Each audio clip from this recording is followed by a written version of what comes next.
What just happened? You hit my friend! She's under the car! Oh my god, I hit someone? I think I'm gonna be sick. Move your car now!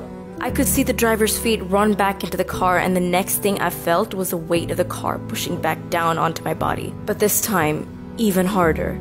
I tried to yell for her not to, but I couldn't breathe. And the car shifted gears into reverse, and my left cheek started to grind onto the floor. It was so unbearable that I couldn't speak.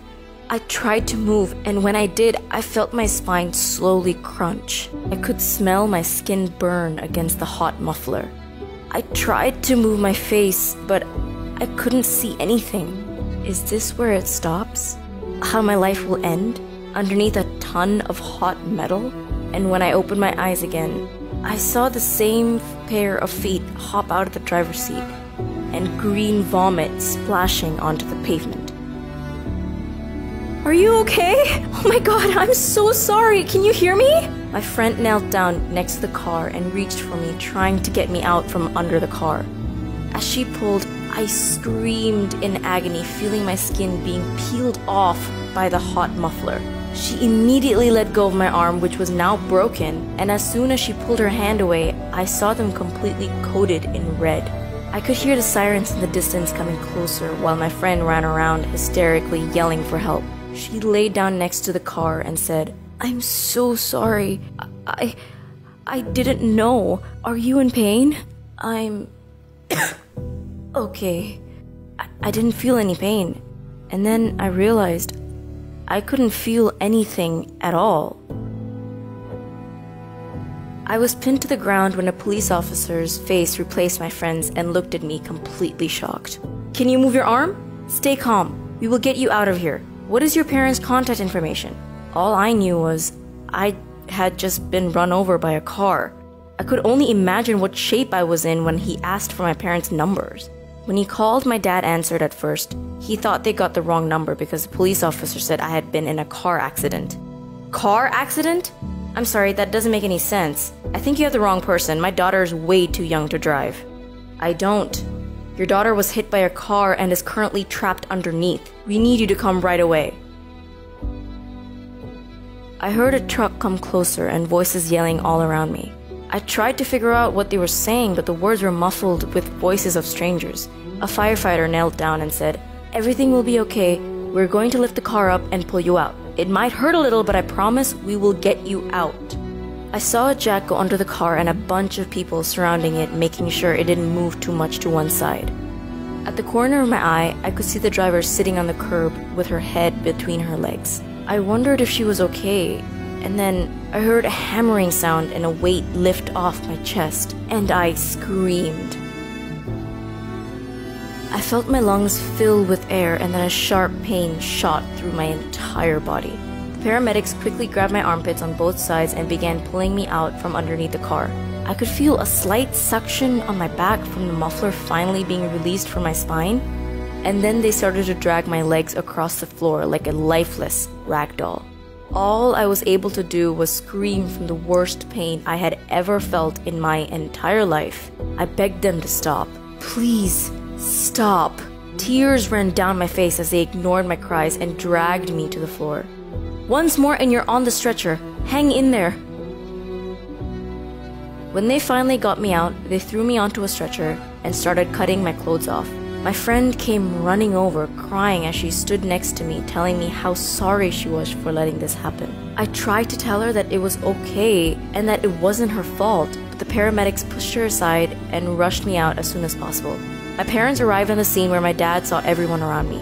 He broke down in tears, begging for them to help his little girl. Before I could answer, the paramedics cut in and told my parents to get into the ambulance because I was now in critical condition. Right away, the doctor set me up to the ICU. I spent most of my time laying in a hospital bed connected to ventilators with nurses reassuring my parents that I would make it. The problem wasn't surviving, but what was to come after, and I wasn't prepared to hear the doctor's words. "You have some internal damage, but we've managed to keep that under control. Your right lung was collapsed, which is now under control as well, and your femur, it snapped in two with your spine severely fractured. "I'm sorry, but with these injuries, you have a 30% chance of ever walking again." Doctors always prepare you for the pain that'll come during and after surgery, but they always leave out the hardest part of all, the loneliness. My parents and friends would try their best to stop by, but once things became busy and no one came, I'd be pushed into a dark corner of my mind. I'd be left with nothing more than a TV, and with it came anger and thoughts of ending it all. Every day a nurse would have to take me to the bathroom and clean up after me, and that made me feel less of a person. And then I'd stare at my body and see nothing but metal pieces holding me together. I began wondering why the driver couldn't have gone a little faster. Why couldn't she have ended it completely rather than this pathetic suffering? Now all I am is invalid, just another useless person in society with no worth, just a pity stare in the streets and a sad, "What happened?" I wanted no life than this life at all, and the more I felt like giving up, the less I wanted to do anything. That was until one of the nurses told me we were going for a walk. I tried telling her that I wanted to stay in bed, but she insisted and lifted me anyways. When I asked where we were going, she ignored and never told me. She only said what I needed to know. She pushed me from floor to floor while occasionally telling me what each area represented. First was the ER, where I saw a crying boy with a broken arm and his mother comforting him, easing his pain. Then I passed labor and delivery, where I heard the gasps and cries of a new life being born. And then I passed the ICU, where I saw family members huddled around the final ripples of life. It was the combination of these moments where I understood how fragile and unexpected life truly is. We can sit and dwell on what could have and what should have, but in the end, the only control we really have is acceptance. There was no point in wishing I had died rather than be where I was, and wishing the same on the driver. So I did what I knew I should, and that was accept. Accept that it was okay for others to help me. And support doesn't mean I'm useless or weak. It just means I'm human. Accept that now I have a 30% chance at walking because of a careless driver. But as long as I keep moving forward, I am one step closer to appreciating time had than time lost. I slowly began physical therapy, which was one of the most unknown things anyone will have to go through, because you'll never know if all your hard work will get you back to normal. It took weeks, but the day came when I was finally able to do what so many of us take for granted every day. I stood up on my own weight and took my first steps. My doctor was in disbelief as he asked me to slowly walk. I can't explain to you the feelings I had when I was able to do that. All I can say is that I cried, and every step I took was stronger and more confident than the ones before. I had gone against their 30% and proved that human will and belief to fight were far greater. I wasn't 100%, and that was something that was going to take time, and I would need to accept, but that day, it didn't matter as long as I kept moving forward. My parents were overjoyed, but that was quickly taken away when they started speaking about suing the driver. He began contacting lawyers, nearly all of whom would take this case. But I didn't want that. I didn't want to ruin another person's life because of a mistake they made. So I grabbed my dad's hand and told him that I wasn't mad at the lady who hit me, that I forgave her, and he should too. He didn't know how to respond, and I could see the anger boiling in him. I knew he probably thought I was being naive, but instead of saying anything, he just nodded. I think in that moment, all he needed to know was that I was okay.